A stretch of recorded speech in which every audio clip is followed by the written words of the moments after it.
I'm out on my Cambridge Kayaks. I think this was the Pioneer model I got. It's a perfect canoe for me because it's very lightweight. Like, I can throw this over my shoulder and carry it for a while. It gets a bit hard on the shoulder after a bit, but it's not too heavy or anything, so you can carry it on your own if you need to. But it also has a wheel on the back, on the underside, so you can just drag it along behind you if you've got a load of gear in it and you've got a bit of a walk from wherever it is you are to the river. So for someone on their own going out canoeing, it's ideal. Like, you don't have to have a separate trolley that you've got to put in the back or anything. It's lightweight. It's also quite flat on the bottom, which is a plus when it comes to storage, because it doesn't take up so much room, because it's not as fat, basically. It's not going to stick out so much wherever you're storing it. But that does mean it's not as water dynamic. Like, it's not pointed at the bottom, it's flat, so it doesn't glide through the water as easily as a larger, more expensive kayak. This was £200. I think they might have gone up a little bit since I bought it last year, but £200 is not bad. But it doesn't glide through the water as well as a more expensive and better designed canoe would, which isn't a problem for me personally. It does mean I've got to put in a bit more effort when going upstream in particular, but it's still not that hard really. I guess it depends on your fitness levels, maybe. Maybe when I get older it will start to be more problematic for me, but at the minute I just take it as good exercise really.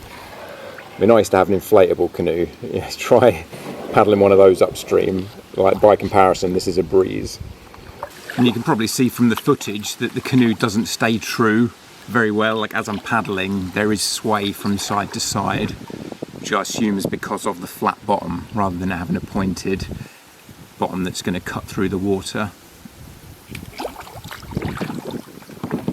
Actually, maybe just because I'm used to it, it doesn't particularly bother me and I barely notice it, but when I'm filming it does become more noticeable on the camera that the canoe is swaying from side to side as I paddle.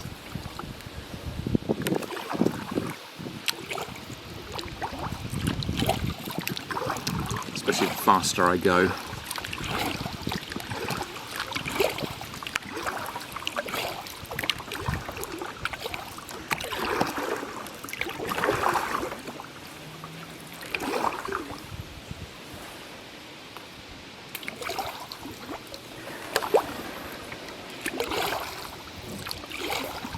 But I'll often find that I'll have to correct myself. I can't just drift along with the water. The canoe won't stay true. It will start to drift to the side after a minute or so. A bit more than other canoes that aren't flat on the bottom.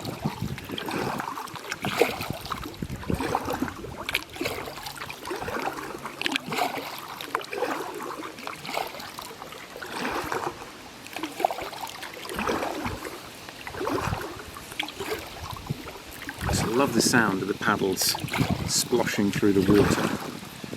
There's something so relaxing about that. Some ASMR shit right there.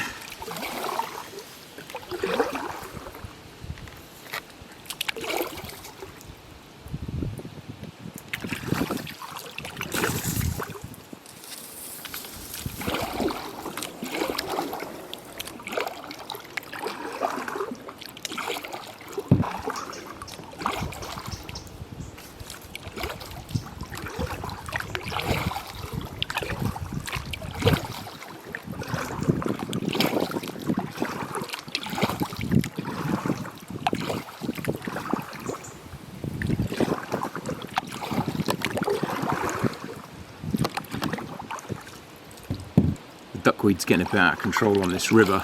There are some spots at bottlenecks where it's really unbelievably thick and it's a struggle to get through it.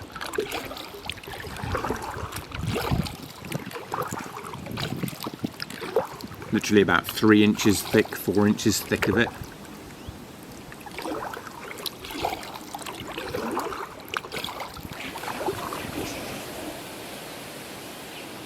It's not quite so bad here.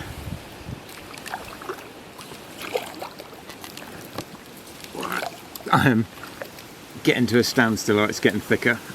Holy shit. This takes some effort.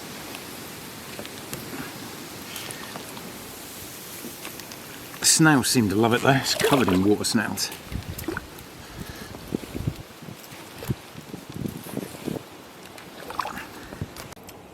Boy, that was hard work. I only came down here a few days ago and it was not that bad. But like I say about the flat design on the bottom of the canoe, that does mean it does go slower. Well, my friend's got a larger, better quality canoe, and that goes quicker than this does. But I'm not particularly bothered about speed. I come out here to relax and just drift along, enjoying nature, so it's not something that bothers me personally. The canoe also comes with the paddles, so as soon as you buy it, you're good to go straight away. I did that last year. I bought it and drove straight from the shop to the river and came out on it.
Nice tranquil day. The endless roar of jet engines in the air.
So there's enough space in the back there for a day pack. I've got a dry bag, a 2-litre water bottle there. I put my flip-flops in the back there as well when I'm in the canoe. It's pretty much all I need. Of course, the all-important coffee cup holder.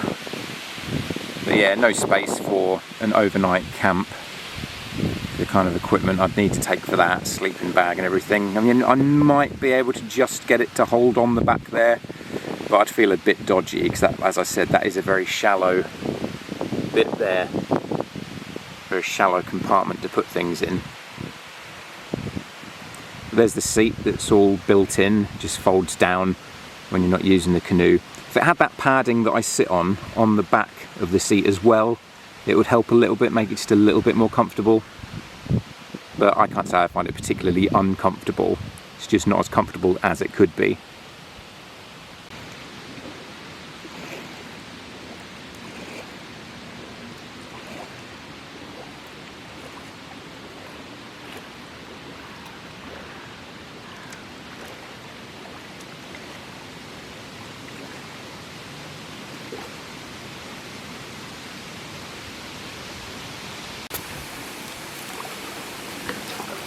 There are 3 or 4 downed trees in the river at the minute. There are ways to get around them all. That's kind of the fun of going out canoeing. Trying to manoeuvre the fallen trees.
It's kind of annoying that on the day I decide to film, it's really cloudy and windy. There's an endless stream of planes flying over. Normally it's really beautiful down here. I mean, it still is. But the roar of jet engines and the chilly wind do taint it a little bit.